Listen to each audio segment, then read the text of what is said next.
오늘 우리 기출문제 풀이를 좀 드리겠습니다. 올해 작년도 이제 70회 문제인데 지금 올해 2018년도 그러니까 세법이 개정이 되다 보니까 예전의 기출문제의 답이랑 올해 입장에서 이 답이 좀 다를 수 있다는 거죠. 그래서 지금 뭐 새롭게 세법 개정이 된 문제가 올해 여러분 처음이다 보니까 옛날의 문제에 대해서 그죠? 빨리 업데이트 해가지고 이렇게 고쳐진 부분이 잘 없으니까 이걸 통해서 조금 개정된 법률을 반영한 있죠. 기출문제 풀이 그거 좀 드리도록 하죠. 우리 여러분들이 이제 기출문제 풀 때는 기출문제를 통해서 그 기출문제를 풀고 대신에 이제 조건이 뭐냐면요. 시간 내에 그죠? 시간 내에 그죠? 이걸 할 수 있냐는 게 굉장히 중요해요. 90분 내에 우리가 원하는 있죠. 이 전산세무 1급의 요구사항을 다 할 수 있느냐 이게 굉장히 중요하죠. 그러니까 기출문제 풀이를 할 때는 일단은 1차적으로 보면 득점이 중요한 게 아니고요. 시간 내에 할 수 있냐가 중요해요. 그 정확성은요. 그 다음 얘기예요. 그죠? 그게 이제 뭐가 우선이냐 이렇게 봤을 때 일단은 낱개를 맞출 수 있어야 돼요. 그래서 이제 빨리 풀고 뭐 정확성이 떨어지겠죠.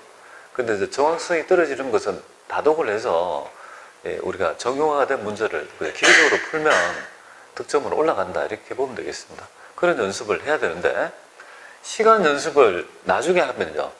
지금 얘를 그죠 공부하기 위해서 엄청나게 오랜 시간이 걸리면 전체적인 그죠 배분이 안 돼요. 시간 배분. 그러니까 의미가 없습니다. 그래서 먼저 얘부터 해야 된다 이런 말씀을 드린다 그죠? 그래서 일단은 여러분들이 이론을 풀고 얘기했다시피 이론 문제를 먼저 풀죠, 그죠? 근데 약 한 15분 정도 내외에, 그죠? 그래서 이론을 좀 커버하고, 그 다음에 넘어가서 실무를 풀 때 선택을 해야 되겠죠, 그죠? 내가 법인세부터 먼저 풀 거냐, 아니면 재무회계부터 풀 거냐, 뭐 이걸 선택해야 되죠. 그래서 뭐 제가 뭐 좀 추천드리는 부분은 회사를 변경해서 그죠? 회사를 바꿔가지고, 그죠? 좀, 뭐부터 풉니까? 법인세부터 먼저 좀 풀고, 그 다음에 있죠. 다시 회사를 또 변경해야 되죠. 변경을 다시 해서 뭡니까? 우리가 문제, 재무회계, 그죠? 재무회계라고 불리는 문제 1번부터 해서 문제 3번, 이렇게 1번, 3번. 다시 바꿔서, 그죠?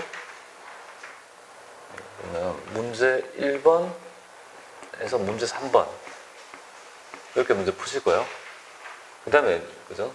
우리가 문제 4번하고 문제 2번은요. 우리 VT 그 원천이잖아요, 그죠? 원천세. 근데 이거는 뭐 그때 문제를 보고 판단해야 할 부분은 있지만 이런 형태로 풀어내야지만이 그죠? 여러분들 시간 내에 어느 정도 할 수 있다고 봅니다. 법인세는 아무리 많이 주더라도 있죠. 법인세는 시간을 한 25분 내외 좀 끊어내야 됩니다.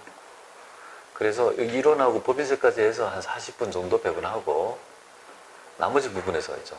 한 50분을 배분하면 어느 정도 맞아떨어지게 되는데 이 룰을 어기면 상당히 뭡니까? 시간이 부족하다는 걸 느끼게 되는 거죠. 그래서 이 전산세무 1급 할 때 이렇게 이론 시험을 딱 맞닥뜨릴 때 그죠? 풀 수 있는 문제와 풀 수 없는 문제를 구분하고 풀 수 있는 문제라도 풀 건지 말 건지를 판단하는 능력, 시간 내 그게 상당히 중요하다는 건데요. 아무리 어려운 회사라 하더라도 풀 수 있는 문제가 있잖아요. 못해도 10개 이상은 됩니다. 항상. 그러니까 그런 우리는 많이 받고 정형화되고 그죠? 빨리 풀 수 있는 그런 문제 위주로 먼저 풀어내고 시간이 많이 걸리거나 풀 수 없는 문제는 빨리 판단해서 이런 것들을 뭡니까? 패스했다가 나중에 뭡니까? 뭐 아시지 않습니까?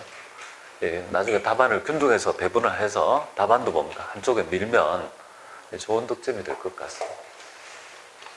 자, 뭐 이런 것들을 좀 있죠. 여러분들이 좀 이해해서 좀 보시면 좋을 것 같아요.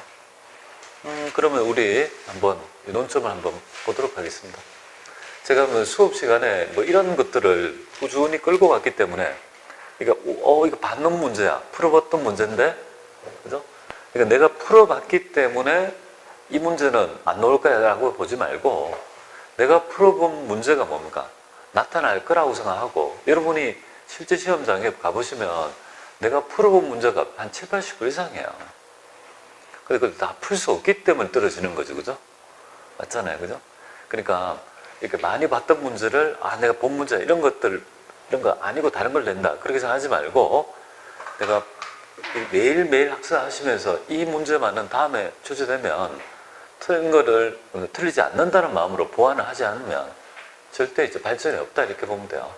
근데 우리가 약간 있죠. 지금 뭐 여러분이 이런 모의고사를 쳐서 기출문제 풀이해서 학습을 받으려면 이렇게 해야 돼요. 우리 1년에 시험이 뭐 작년에는 한 4번, 5번, 올해 뭐 6번까지 확대되는 입장인데요. 그럼 6번이 1년 내에 그죠? 경향을 다 반영했나라면 일단 1년치를 다 풀어봐야 돼요. 그렇게 해야지 늘어요. 그럼 내가 좀 뭐가 부족하다. 일단 그걸 인지한 후에 제가 여기에서 있죠. 풀어봤더라도 괜찮아요. 그래서 풀면서 뭔가 내용을 익히고 그 다음 날 되면 여기에 문제 있죠. 다음 날이 돼요. 다음 날이 내일 보면 여기에 관한 있죠. 패턴이랄지 비슷한 문제가 40에서 50%가 똑같은 문제가 나와요. 한 4, 50%가 다르거든요, 반이. 그럼 그 다음날 또 반은 알고 반은 모르는 거고 또 반은 알고 반은 모르는 거고 그런 식으로 한 4회분에서 5회분만 진적하면 어느 정도 내가 있죠. 오버랩이 된 문제가 있죠. 한 70% 가까이가 된단 말이에요. 그걸 틀리지 않는 게 더 중요하다 이거죠. 어려운 걸 맞추는 문제가 중요한 게 아니라 쉬운 걸 틀리지 않는 거가 중요하다 이렇게 보면 되겠습니다. 그러면 요때 이런 분 같으면 이렇게 한번 치고 또 오후에 뭡니까? 또 다른 회차 있죠. 하나 또 풀어가지고 한 번 더 치고 그렇게 해서 짧은 시간에 있죠. 하루에 2세트씩 해서 다독을 하지 않으면 그렇게 해야지 그죠? 일주일 정도의 시간 내에 효과를 극대화할 수 있습니다. 그죠? 그런 것도 그럼 나중에 되면요 굉장히 기계적으로 되죠. 그죠? 탁탁탁 그걸 요구하는 겁니다. 기계적이지 않으면 시간이 안 맞습니다. 자 보겠습니다. 어떻게 푸는지. 자, 첫 번째부터 보겠습니다. 우리가 이거는 뭐 해석 강의를 해야 되니까 우리가 기업 환경에 여러 가지 추정치를 포함해서 정보를 만들죠. 불확실한 미래에 있죠. 추정치를 가지고 하는데 이런 것들이 있죠. 새로운 그죠 업데이트 되면 새로운 그죠 정보가 있어가지고 더 나은 값이 있으면요. 그 값을 고치는 있죠. 우리 방법을 뭐라고 하냐면 되게 추정의 변경이죠. 그래서 여기 보면 이게 정책의 변경이 아니라 추정의 변경 이렇게 되겠습니다. 그리고 뭐 알아야 될 점이 있다면 정책의 변경과 추정의 변경의 차이도 알아야 되겠고, 그죠? 그 다음에 특수한 경우 같이 일어나면요 추정의 변경이 먼저 봅니까? 아니에요. 정책의 변경부터 먼저 반영하고 그 다음에 추정의 변경을 후순위를 반영합니다. 두 개를 구분할 수 없을 때는요 추정의 변경 뭐 그런 정도까지도 아셔야 될 것 같습니다. 두 번째 볼게요. 재무제표에 관한 얘기가 되겠습니다. 재무제표. 재무제표는 우리가 유동성 배열법에 따라 그죠? 우리가 보고되는 이게 재무상태표 등 뭐 여러 가지 손익계산서 등 5가지가 있겠죠, 그죠? 그 중에 여기 이제 기본적인 있죠. 유동성에 따른 구분이죠. 유동성을 구분하는 기준이 3가지가 있어요. 1년 내 보고기간 종료일 1년 내에 실현되는 자산부채 유동성. 두 번째 단기라는 말이 있으면요 유동이고 그 다음에 그런 거 다 필요 없고 정상적인 영업주기 내가 있죠. 가장 1순위다 보면 돼요. 정상적인 영업주기 내라면 그 해당 돈을 받거나 돈을 지급해야 될 그 기간이 1년을 초과하더라도 뭡니까? 여전히 뭔가 유동으로 본다는 점이죠. 그죠? 배우셨잖아요. 그죠? 맞고요. 그럼 손익계산서 할 때 가장 중요한 점이 바로 뭐냐면 우리가 영업손익이 가장 중요해요. 왜냐하면 그 기업의 영업력을 판단하는 손익이 바로 영업이익이지 않습니까? 그 정도는 어떠한 기업이라도 다 있어야 돼요. 하지만 우리 제조기업이랄지 건설업이 아니라면 외업중이라면 일자리같이 교육서비스업이라면 매출원가 같은 게 없으니까 뭐야 굳이 매출손익을 할 필요가 있냐 그죠? 매출액에서 그냥 바로 판관비로 가서 해도 되니까 매출손익은 생략할 수 있지만 하지만 영업손익은요 생략할 수 있습니까? 없다는 점, 그죠? 없다. 그래서 정답은 2번이 되겠습니다. 그래서 뭐 이런 거 구분한다는 정도 보시면 될 것 같습니다. 세 번째 한번 보겠습니다. 이 세 번째 개념은 우리가 감모와 평가가 먼저 일어난다면 어떤 것부터 먼저 적용할 것인지에 대하죠, 그죠? 그래서 우리는 이미 뭘부터 알고 있습니까? 먼저 뭐부터 합니까? 먼저 감모 손실을 인식하고 그 다음에 후 뭡니까? 후 평가의 원칙을 알고 있습니다. 그래서 없어진 수량부터 먼저 해야 되죠. 이상적인 거는 1500개지만 실제로는요 1200개니까 300개가 뭔가 빈다. 하나 얼마 주고 샀습니까? 100원이니까 3만 원이 뭔가 일단은 감모 손실이 돼야 된다. 물론 얘는 뭐 정상 감모다 비정상 감모라는 걸 구분할 필요가 없으니까 둘 중에 하나다. 평가는 지금 실제 가지고 있는 재고를 가지고 평가하는 거죠. 이상적인 장부에 있는 금액 가지고 평가하는 게 아니잖아요, 그죠? 그럼 요거에 1200개를 평가해 보는 거죠. 근데 지금 산 가격이 얼마일까요? 100원이에요. 그런데 요거에 대한 있죠 시가는요 비교해야 되니까 손실의 가치가 요거 빼면 요거랑 빼면 가치는요 90원이 되고 가치는 10원이 떨어졌죠. 1200개가 떨어졌으니까 뭡니까? 아닌가? 제가 산수를 잘못했나? 70원인가요? 70. 그럼 30원이 떨어졌네요. 그럼 요거 하면 3만 6천원이 되겠다, 그죠? 1번이 되겠습니다. 요렇게 푼다. 그래서 기본적으로 이런 것들이 여러분 시험 문제 안 돼서 좋아요. 하지만 출제되면요 내가 준비하고 있던 레파토리가 탁탁 넣으면 빠른 시간 내에 득점이 되잖아요, 그죠? 빠른 시간에 득점을 시키고 그 다음에 잘 모르는 건요 미뤘다거나 패싱했다가 나중에 어떻게 합니까? 그래서 뭔가 그거를 그죠? 합리적으로 해결할 수 있는 부분이 필요하겠죠, 그죠? 자, 무형자산에 관한 얘기를 한번 해보죠. 무형자산의 설명 중 잘못된 건 뭐냐 이렇게 되어 있습니다. 영업권을 포함하고 횟수가요.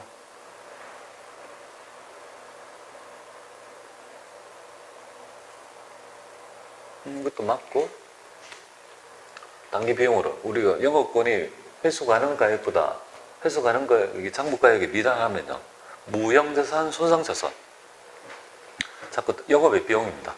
뭐 그런 걸 염려하는 거고 무형자산의 미래 경제적 효익이 확실한 정도에 대한 평가 얘가 지금 현금 창출 능력이 있는지를 평가하는 거는요 내부적인 증거 능력을 가지고 할까요? 외부적인 능력 가지고 할까요? 내부라는 거는 자의적인 판단이 될 수 있잖아요, 그죠?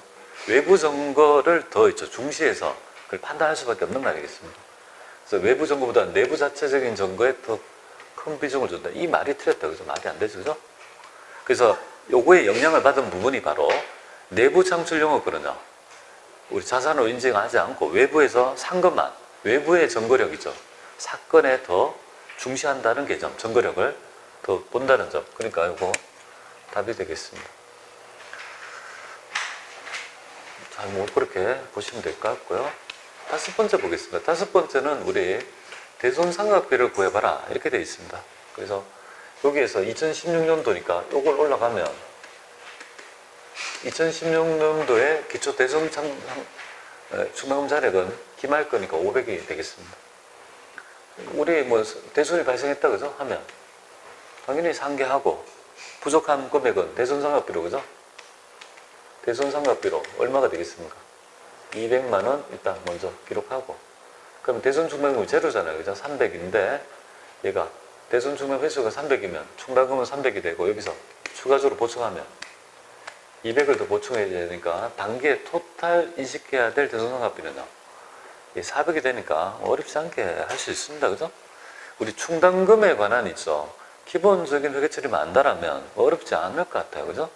보시면 될 것 같아요. 자, 그 다음에 이제 얘가 6번 부분인데 6번은 말 그대로 우리가 결합원가 계산하면 되겠습니다. 그래서 얘는 어려운 건 아니에요. 나오면 바로 들어가야 됩니다. 손실은 가치죠. 그리고 결합원가는요 3천만 원이 되겠습니다. 우리의 목적은 해당 세 개의 그죠? 결합원가 한꺼번에 결합되어 있는 3천만 원을 각각의 있죠. 이 부분에 대해서 뿌려줘야 될 거 아니겠습니까? 판매량을 기준으로 할까요? 생산량을 기준으로 할까요? 생산량. 아시겠죠? 판매량이라는 정보가 있으면 그거는 무시하고 생산량을 가지고 하는 거야. 이만큼을 생산해 보니 그죠? 이만큼의 원가가 결합되어 있는 원가가 들었다 이거죠. 그럼 이거를 배분해줘야 돼요. 배분하는 기준이 순실현 가치라는 거 아니겠습니까? 그러면 제한물이 있죠. 뭐 원가의 박사라도 이걸 못 구하고는 안 된다 이 말이야. 순실현 가치의 각각의 비율을 구해서 순실현 가치를 구해서 비율을 못 구하면 배분할 수 없다. 그래서 가장 먼저 해야 될 부분은 순실현 가치를 먼저 구하는 거다 이거죠. 그럼 요거 순실현 가치는 여기에다가 제가 이렇습니다. 순실현 가치는 여기에 NRV 여기 순실현 가치를 가지고 갈게요. 그래서 이거 2천만 원에 그죠 빼면 200이니까 이거 3,800? 요거는 6천에 뭐 5천? 그리고 이거 뭐 이렇게 하면 얼마가 될까? 3,200? 이렇게 될까요? 요 금액은 1억이 되겠다 그죠? 그럼 각각의 비율이 여기는 18%가 되고 50%가 되고 32% 이렇게 되잖아요 그죠? 일단 얘는 구해야 된다 이거죠. 이걸 못 구하고는 안 된다. 그리고 물어보니까 그죠? 예, 미용 비누에 배부될 결합원가 쉬운 유형이에요. 300 중에 3,000 중에 미용 피부에 배부될 있죠. 금액은 얼마냐 이거잖아요. 굉장히 쉬운 모형이잖아요. 그죠? 그럼 미용비 32%니까 1억 여기에 그럼 32%니까 3천만 원 곱하기 그죠? 32% 하면 이 금액만큼이 뭔가 결국은 이렇게 되잖아요. 그죠? 3천만 원을 세 개에 어떻게 배분할 거냐 이거잖아요. X 이게 물어보는 거잖아요. 그죠? 그럼 3천 곱하기 32% 하면 960이 되겠습니다. 그죠? 그렇게 되니까 이런 문제는 어려운 게 아니고 프레임을 가지고 약간 시간이 걸리더라도 반드시 풀어야 될 부분입니다. 연습이 되면요 한 1분 30분 풀 수 있어요. 충분하게 할 수 있는 부분이라고 보시면 됩니다. 그래서 이렇게 좀 풀어내시면 될 것 같아요. 7번 볼게요. 이런 것들은 시간이 1분 30초지만 이런 것들은요 뭐 잘 읽어보면 10초면 되잖아요. 그죠? 그래서 논점이 딱 근데 이제 이런 것들 딱 읽어냈는데 정답이 안 나오면 그 어려운 문제가 되는 거예요. 이론 문제 두 가지 패턴이 이론 문제가 오히려 어려운 게 있고요. 쉬운 게 있다. 이론은 뭐 어렵지 않잖아요. 그죠? 자, 1번이 틀린 건 바로 1번에서 나오네요. 그죠? 상호배분법은 서로 보조 부분 간에 용역을 주고받은 걸 다 인식해서 그죠?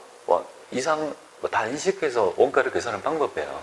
그러다 보니까 굉장히 정확한데 돈이 들어요. 근데 보조부분 상환의 용역수 관계가 중요시 않을 때 쓰는 거는요.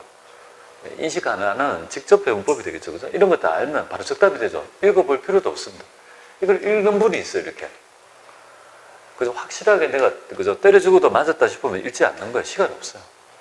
아니 다시 한번 확인해보고 두 번 읽는 분이 있어요. 실전이라고. 절대 그러면 안 된다. 시간이 안 맞다. 이거죠. 그러니까 우리는 그걸 알고 들어가야 된다. 8번 보겠습니다. 여기 평균법이 그죠? 그래서 계산해 보니까 기초에 비해서 기말의 제공품이 증가했고 물량은 같은데 기초와 기말 제공품의 물량은 동일한데 기말의 제공품이 증가했다는 말은 뭘까요? 기말의 제공은 높다는 말은 그만큼 완성품 환산량이 그죠? 높다는 걸 의미합니다. 뭐 그런 걸 의미하죠. 완성품 환산량을 높이면 기말 제공품의 완성품 환산량이 많을 것이고 그럼 거기에 따라 곱하면 배분되는 원가가 더 커지는 거 아니겠습니까? 그러니까 그런 거고 그러면 여기에 기초보다 기말에 요소가 아닌 것은 아닌 거. 맞는 건 뭐야? 이게 가장 대표적인 거. 고정 제조 간접비의 원가가 증가되면 기초보다 기말의 원가가 증가되면요. 당연히 뭡니까? 그 고정 제조 간접비가 기말 제공품에 더해지니까 당연히 그죠? 원가가 높을 거고 얘가 가장 일반적이잖아요. 그러니까 제가 말씀드렸던 이거고 전년도에 비해서 판매량이 뭡니까? 증가했다. 이 말이 과연 이걸 알 수 있을까요? 판매량이 증가했는지는 알 수 있나요? 없나요? 지금 공정에서. 판매는 제품의 계정, 손익계산서에서 나타난 거죠. 이건 알 수가 없는 거예요. 증가할지, 그죠? 증가했는지 여부는 알 수가 없는 거다. 이렇게 보면 돼요.